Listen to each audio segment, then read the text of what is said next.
These cars are completely unremarkable. They don't have booster rockets. They won't take a hairpin at 400 miles an hour. They're not indestructible. Nothing remarkable in that. They're no different than any real car, which is what makes them so remarkable. Rated E for everyone.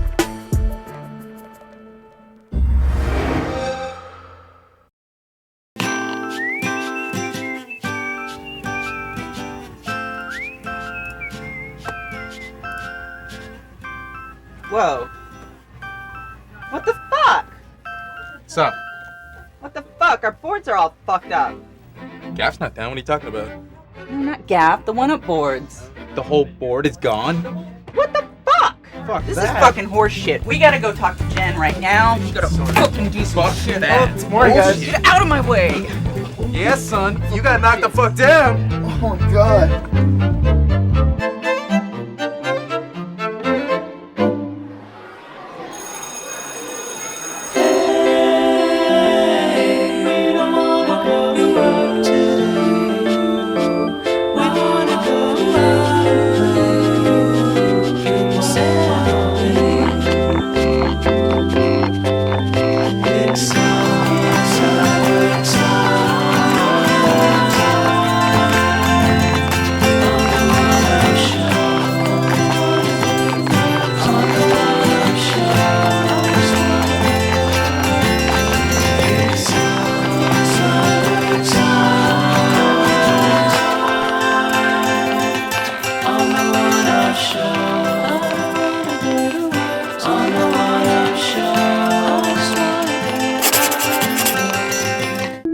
Pirates of the Caribbean is 47%. I don't know. I would have given it like a 60.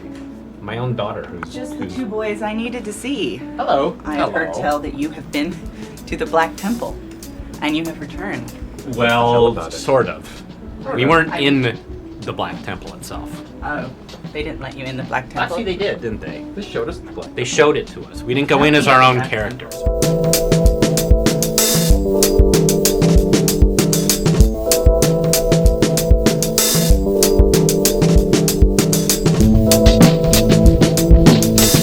It's like super high level content. You can't just be level 70 and get in the Black Temple. That's not nearly good enough yet. No. It's like one of those fancy clubs in LA that I read about. Right. Can Vince Vaughn get in the Black Temple? What do you need to get in the Black I Temple? don't think Vince could get it. I don't think he could, yeah. There's a long attunement quest chain. And people who are in like the highest level guilds now are still, I think they just barely got in. It's weird that they make content like this for like such a small group of people who are playing the game. It is like just for the elite. But those people are the most vocal, vociferous, obnoxious. The silent majority is not ready for Black Temple yet at all. No. I'm a level 25 blood elf. You're I still just not going started. to Black Temple. So You're like 30 years literally away from You're the not. Black Temple. You're not even going At to the rate Pink you're going. Temple. You're going. You're not ready for anything yet. Yeah, you're a noob. I'm Yeah. a noob.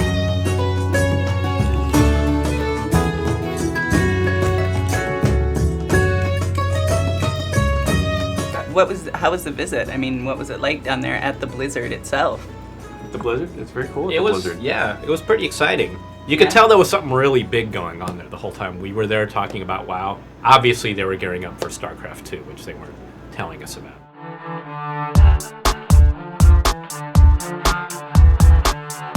Is Black Temple the highest tier of raid that we're gonna see? Is that the top tier of raid we're gonna see out of the Burning Crusade content, or is there gonna be an additional tier? It's the next tier. Is it the difficulty tier? Is it in Hydro sort of on the same? Is that Yeah. technically the same tier? It's like 6. Yeah. We're so bad about, just getting geek with tier 6, tier 1.5. We need to name that stuff. 2.5. Yeah, is that what you call it around here too? Yeah, well, that's the problem. That's what we call it around here, and then it suddenly ends up on the website. It's like, we probably should have come up with something a little bit. Wasn't on our less spreadsheets. designer. Yeah, exactly. I still remember when the name Creeps got into War 3, and that was never intended. That just was some little doc that I wrote about creeps, critters, and chickens, and suddenly people have the term creeping and creeps. I'm like, yeah, that I didn't quite intend that. Yeah, we were seeing the 2.1 content stuff, and Black Temple was part of it. And Yeah, they give us kind of like a guided tour, sort of like a Disneyland ride through the Black Temple. You know. So showed us what we would be doing if we were ever high enough level to make it in there, which I never will be. It seems so far away. I couldn't even imagine that. It just was like, wow, if they could ever like twink my character so that I could do that, I would do it. Magically endow your But character. I can't. I don't have that kind of time to get to where. Tell the truth. It's because you don't have a flute that you can play Mary Has a Little Lamb with your WoW character. Yes, if I could bring a flute inside the Black Temple, I'd be more motivated, I think. No, I don't know. I think it's cool for those whatever minority of gamers who get to do it. You know, it's very ambitious what they've got going on in there. But how many people? That's what I'd like to know. How many people are actually really going to get to go in the Black Temple for real and do it? Mm-hmm. How many will get to Illidan? He's the big boss of Burning Crusade. He's the guy in the trailer who flies against the boot and screams. Right. Yeah, you've got all the cool Warcraft shit in the current GFW. Yes. And then we're doing, you know, Black Temple now for the show. Like right now, right here. And then next week we've got that whole roundtable special. I had Sydney looking stuff up. I'm like, okay, it's time to do colors, Sydney. What do we need? And she just told me, we need a bluebell flower. We need to get the turnip seed, and I'd be buying it. So she's just my little spoiler site. It's awesome. My big discovery in that game was that you could hold the button down and pat the soil. Congratulations. Just going so slowly. Wow. It was a hardcore 10 minutes of Viva Pinata for Tom. That should be the achievement right there. Luke got to go back his last week here and visit with all those guys, Jeff Kaplan, Rob Pardo, everybody that you guys visited with, only he got to just shoot the shit, and it was great to hear all these cool stories about what goes into WoW and what they actually play. Awesome. So it's weeks of WoW. Excellent. It Yeah. is. So you guys aren't gonna try to get into the Black Temple? I'm trying. Yeah. It'll take me forever. I started a new character because my old guild just wasn't working out for me. So you're gonna try to get into the Black Temple with a new character? Yeah. That's Someday. hundreds of more hours Someday. than you're already I'm at. okay there. I'm fooling myself. What level is your character? My new one? Uh-huh. 47. Jesus. I've got 270s. So only 23 levels to go. And all the attunement. 47. Have fun. Thanks. So I'll never long get to there. to 25. I play too much. I gotta go play. Look at my hat. You gotta go play. Love of God.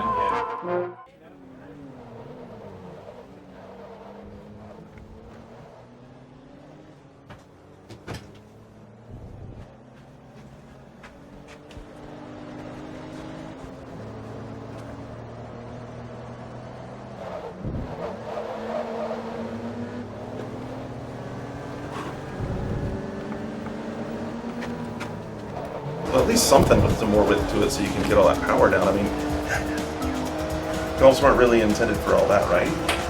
Not really. The hell? Which blade? Oh. Forza. Oh my god, what's that?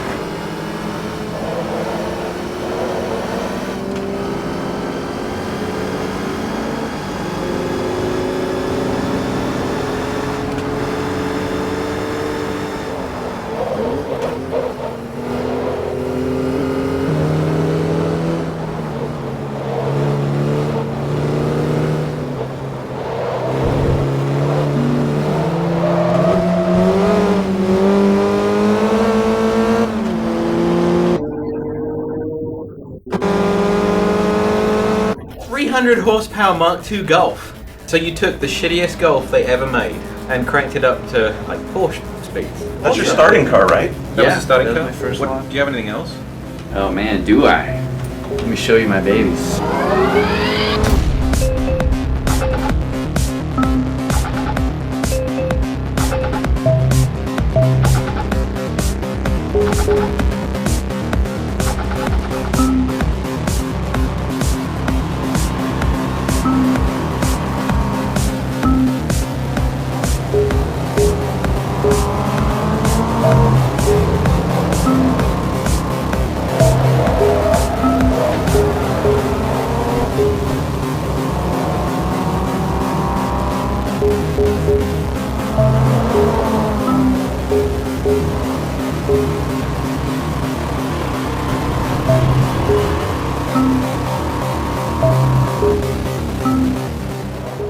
I spent so much time just in the menus. Like first 2-3 hours playing the game, I must have raced maybe 20 minutes. The rest of it, I was doing the paint job. I was buying upgrades. I was tweaking the tuning.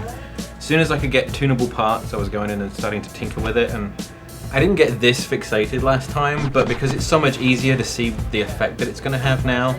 This sounds like a Gran Turismo conversation. A little bit, but I think it's a little more accessible in the way that you tweak things. I think it's a lot more visible what it's actually doing for you. I mean, it does all like the torque bands and everything, but I think, you know, you start focusing on the performance index and stuff like that. And I wasn't saying that as a negative, I'm just saying that it seems to have that same sort of feel. I mean, a lot of people would probably say it's a compliment to say that it's like Gran Turismo, in that you'd go back and in any race category, you'd be trying to build your car up enough to make it the most competitive in that class. Mm-hmm. So as long as we're talking about tuning, I mean, one thing that I haven't really broken down, and as big a gearhead as I am, I don't even know if I will, there's just mountains of information in the telemetry sections. Have you guys started playing with that and trying to use it? Yeah, I looked at that a bit. I mean, it seems like this game could be used as a teaching tool for like Bondurant or race schools. Because not only can you go through the replays and turn on the telemetry overlays and see like what your tire grip level was at and like where the suspension was and the G-forces on the car, you can also do that live, like while you're racing. Right. So you can almost do like a test weekend, like the race teams go out to the track and do a test weekend, changing settings here and there and watching the telemetry. You can almost go out and do the exact same thing in the game. Yeah, I mean you can, but it's even more immediate because you don't come back from a run and then pour over it. I mean you can do it while you're driving, although you have to pay attention. You have to be race engineer and driver. So we all started in Europe. Did you fool around in any? Because there's 3 territories you can start in. Yeah, there are 3 territories you can start in: Japan, United States, and then Europe. And I've been over to Japan and fooled around with some of their cars. Opened up several of the Nissans, of course, to get like Skylines and Silvias. Once you have a little bit of cash, it's really easy to go to the auction house and buy some of those cars from the other regions that you wouldn't be able to buy normally.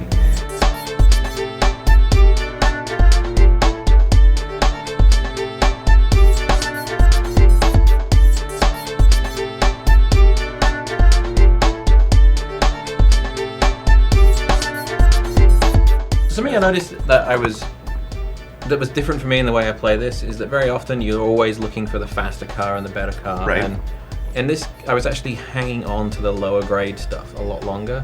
And like I started off with that Mini Cooper, and I mean you get an attachment to your first car, Of course. which happens when you can develop it this much anyway. But I had a lot more fun with the hatchbacks and the small lower powered coupes than I did going up into the race spec cars. As soon as you get up into Ferrari and then beyond that into the prototypes and the Le Mans Series type cars, I didn't have as much fun with it. You know what I really miss though? I was really hoping that Forza would have an in-cockpit camera view. I feel so glad that someone brought that up because I've been accused of banging that drum too much, but it does make a big difference to me. I mean, people talk about how you look down the roadway and that's not really realistic, but I think it does a lot for the immersion factor of feeling like you're in the car. Really? Yeah, it really does. I don't care that it's not there. It doesn't bother me at all.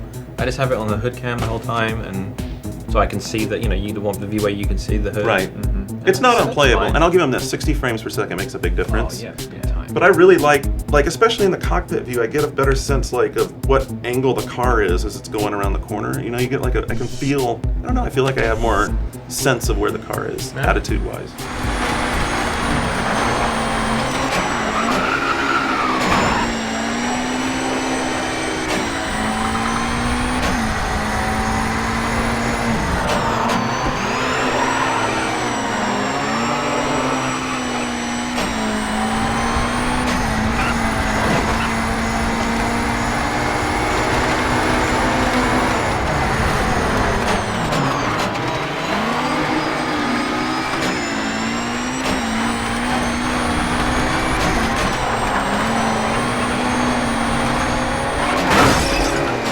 The problem is, I mean, especially in dirt, like some of the cars really are undrivable in the cockpit view. Like some of the off-road stuff, you'll have like these nets in front of you instead of a windshield, and there'll be this bracing, like a roll cage, like right in front of your viewpoint, and you just can't drive like that. But some of them it just feels so right when you're looking through the windshield, and it really kind of shows off the damage model in dirt too, when the windshield cracks or just totally blows out. It's a different kind of game, but it has the same level. It seems like the same level of attention to detail in a different kind of area. I think visually, probably I mean, for me, but particularly because it's something I respond to. But in terms of like making me go, wow, it's nearly up there with Gears of War in terms of how good the graphics are and what a difference it makes to the way you play it. It's actually what I thought that Evolution were going to be doing for PS3. I mean, Evolution, they did the WRC series on PS2, the part of Sony. They have a big rally background. So the fact when Evolution came out with MotorStorm, it really surprised me that they did something that was kind of ultimately pretty vapid. You know, it's just a very arcadey, bouncing around. Dirt is what I thought that team was going to do, where it's got the point-to-point rally stuff, which not everyone likes because it's racing down narrow roads, and it looks fantastic. Then you have the rally cross and the rally raid and the off-road stuff, and there's so many different modes where you're racing against other cars, or you're going against the clock, or there's some one-on-one stuff.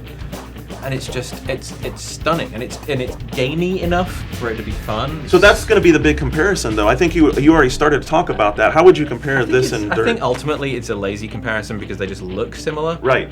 Well, people are prone to do that. MotorStorm is a game, and Dirt is a game, but it's also got I think the people that really responded to Colin McRae particularly, because it's the true follow-up to it, or things like V-Rally or WRC, they're going to get a kick out of it. And if you like the rally mode in Gran Turismo, it's got a lot of that, you know, the attention to that, the traction points and everything. But it's so much more of a game than those rally games, but not as far as MotorStorm took it. It doesn't have that kind of cars whizzing over the top and ducking underneath them thing that made MotorStorm exciting. It is kind of hyper real though, like the colors are all saturated. And if you come out from a tunnel into the bright light, like everything you see is kind of a wash in white. It has this sort of super saturated but very sort of bronzy kind of look to it, but it's at a different level for a racing game. Like Forza is very clinical, very like super clean. Like there's no dirt, there's no, you know, there's brake dust and stuff kicks up, but there's none of the dirt of racing. Whereas Dirt conveniently has like mud and shit and stuff breaking and things falling off and the car's breaking up. And I mean the car will you get a fatal crash, but you can get to a point where the car is like almost down to just the workings of the wheels at the front. You can smash it up so much, and the windows will pop out, and your co-driver will be giving you a hard time, and like it's just, it's people that like, a lot of people respond to damage in games, and Dirt has a really good damage problem. It's a different kind of satisfying to what Forza provides, because it's a lot more visceral, because it's bouncing around all over the place, and there's dirt kicking up, but geez, between these two games, the 360 particularly has some incredible racing games right now. Yeah. Be a long summer of racing. Oh my god, yeah. I'm gonna break your face, motherfucker. Alright, and what's the dealio? Where's my board? What's going on? Where's my board? I'm sorry, What'd you do? What have you done? We used to have a board. We're boardless, and that pisses us off. Oh. And I saw that you closed the super awesome thread I opened. Oh my god, it's my birthday this week. Well, first of all, happy birthday. Yeah, I know, it's gonna be awesome. I'm really sorry about that. I know that it seemed very sudden, but I want you to know that we discussed it for a really long time, and we've really been planning these changes and putting a lot of thought and effort into it.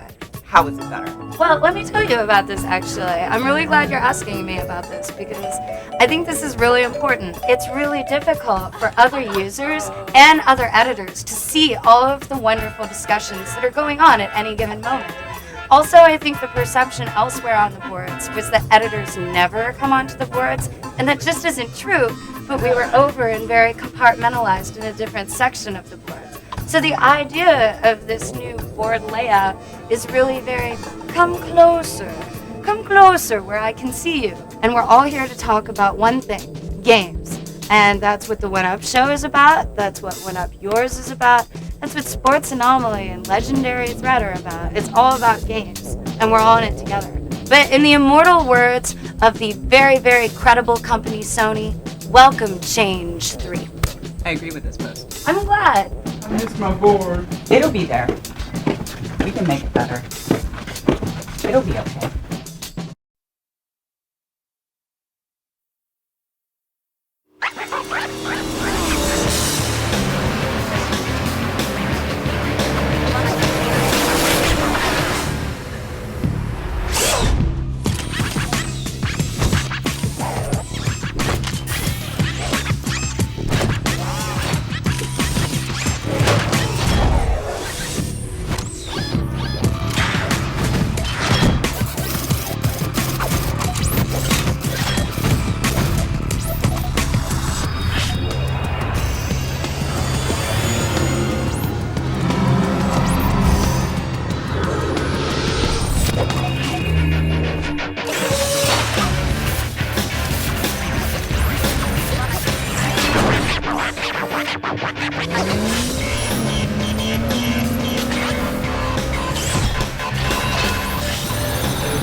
you love the PS3. I do, but in the 1.8 update, Virtuous Stick? yeah, so the Virtuous Stick, it always works on PS3 games, but it's only worked on PS2 games on the PS3 since the 1.7 update. But then in the 1.8 update of the firmware, it broke, and now it doesn't work anymore, which is ridiculous. Sony needs to know the other. Holy crap. Crispin, you have the best toy I've ever seen.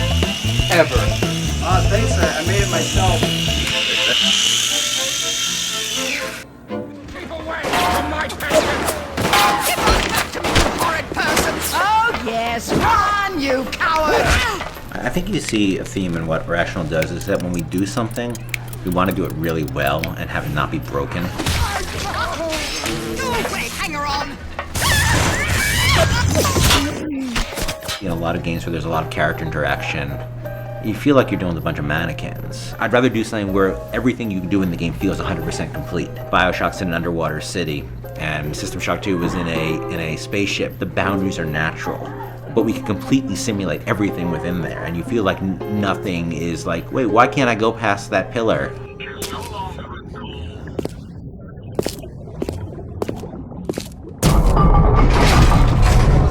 Why do we have two eyes? Is this a log? Not finished! Not finished! I never want to do something that pulls me out of it, and every piece of fiction in BioShock, every character in the game is doing the things that you would believe they would be doing. Is it difficult to appeal to a player's sense of choice, but then also make the game feel like a complete experience if you just want to play it as a shooter? You know, I think a lot of problems with games like System Shock 2 and Deus Ex and things like that is they weren't great first-person shooters. They were great games, but they weren't great first-person shooters. And when BioShock gets going, whether you look at the Exo-6 or you look at what we saw today, I think it's a great first-person shooter. On the action level, it's right up there with every great first-person shooter ever made.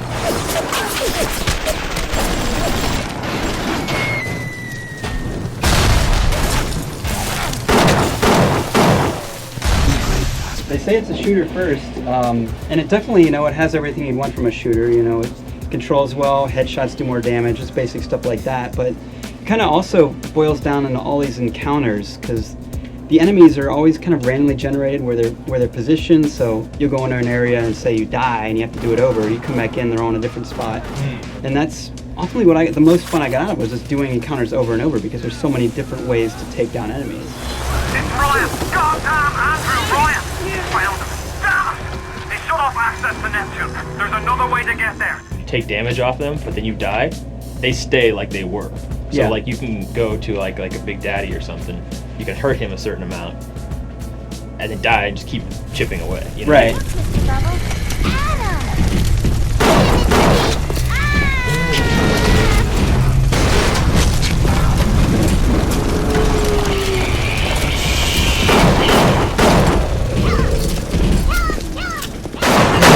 The AI is pretty good, right? I mean, can a Big Daddy use a healing item or anything like that? Does it go that far? Or? The enemies definitely will heal. The Big Daddies don't heal because they're just kind of like big lumbering monsters, but they have so much health. These Big Daddies can just show up anywhere. You know, they can be behind you, they can be around the corner, and you don't know. Like if you've seen one in a room and you die and you come back, but it will probably have moved around the room and all that kind of stuff. So it's not some kind of predicted.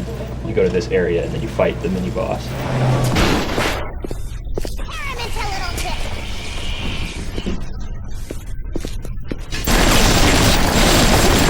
The generic enemies in the game that they call splicers, they're pretty tricky too, and that, you know, you'll be in an intense fight with some splicers, and then suddenly they'll take off running looking for a health station for themselves, which is a little bit of a relief because it's like, oh good, now I can have time to heal up too, but it's also kind of scary because you know they're going to heal up and come back after you, unless you do things like you can hack the medical stations, so if an enemy runs to it and uses it, all this green gas comes out and poisons them, which is pretty satisfying way to kill. Yeah. It seems like it's pretty combat focused. I mean, most of the powers that you gain are all powers that you use in combat. Steady now.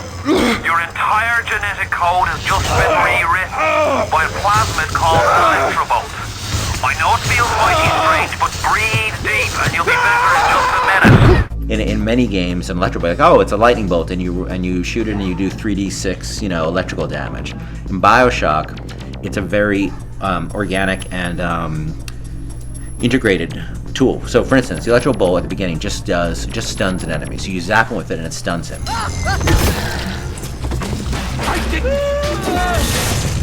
But then if you hit him when he's standing in water, you actually do damage to him if you hit him with the electrical bolt when he's standing in water. And so it's all in the world. Everything's in the world, and it's all designed to be immediate and not like, oh, I roll the die and it does this.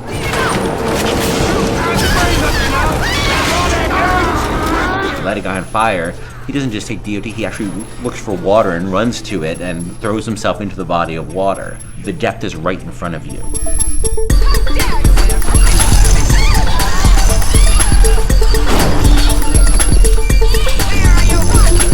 I think BioShock would make an unbelievably multiplayer, a version of BioShock that was strictly multiplayer focused. We had all those tools, and all those environmental tools and all those weapons, but against other people. Not for BioShock 1 because we're so focused on the single player. And if we had multiplayer in this, the combat never would have evolved to this point. Right. But now that we have sort of developed the combat at this point, I can see in the future. I understand what BioShock multiplayer could be like now.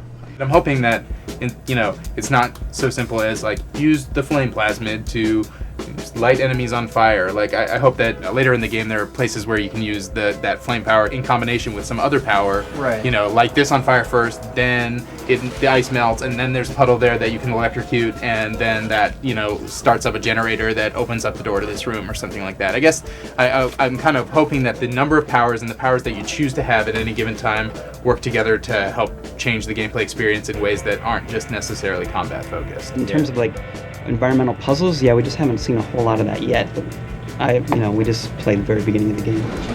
We had this whole idea originally for like different pressures and things that you do in the world, that you could alter the pressure in the environment. It would change the like how you use fire, and we actually cut that system. And a lot of people sort of were unhappy about that, even internally. To me, what it sounds like is that they had kind of Metroidvania-like progression through the levels at some point in the development that isn't there anymore, where like, you try to go to this spot, but hey, the pressure is too high in this, the water's filling up this room, come back later. The creative director in New York, I think, who's been really helpful, Greg Goby, who worked up at Ubisoft before on the Splinter Cell games, he said, we have to fulfill the player's expectation. When he lights something on fire, it should burn.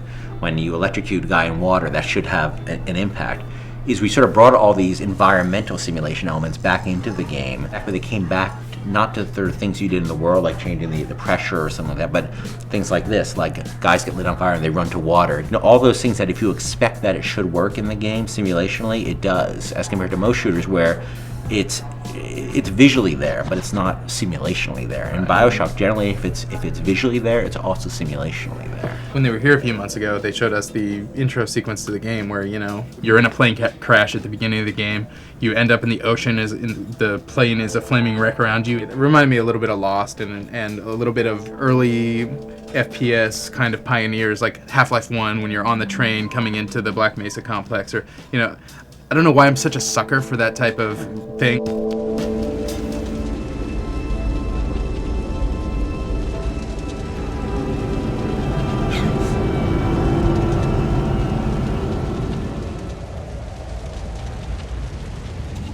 You're in the water, after your plane crashes. It kind of is like the movie Castaway. You see your flaming wreckage of your plane like sinking and falling apart. Right. And then you get in the bathysphere and write it down. You explore Rapture for a bit. And then you're in one of the pressure tunnels between the structures, and you look up and you see the tail of the plane coming like through the ocean toward you. Right. And it hits the tunnel.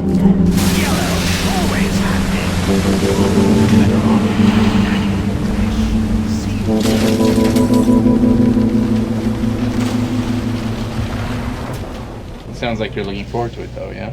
Yeah. Yeah. I mean, I think everybody has been looking forward to it so much that at this point, it's just kind of like at a peak, and we're just like ready for it. So, can I have your helicopter for a second? Are you wearing your cup? No, but I do have my my safety goggles on. All right, lift off. Take her away.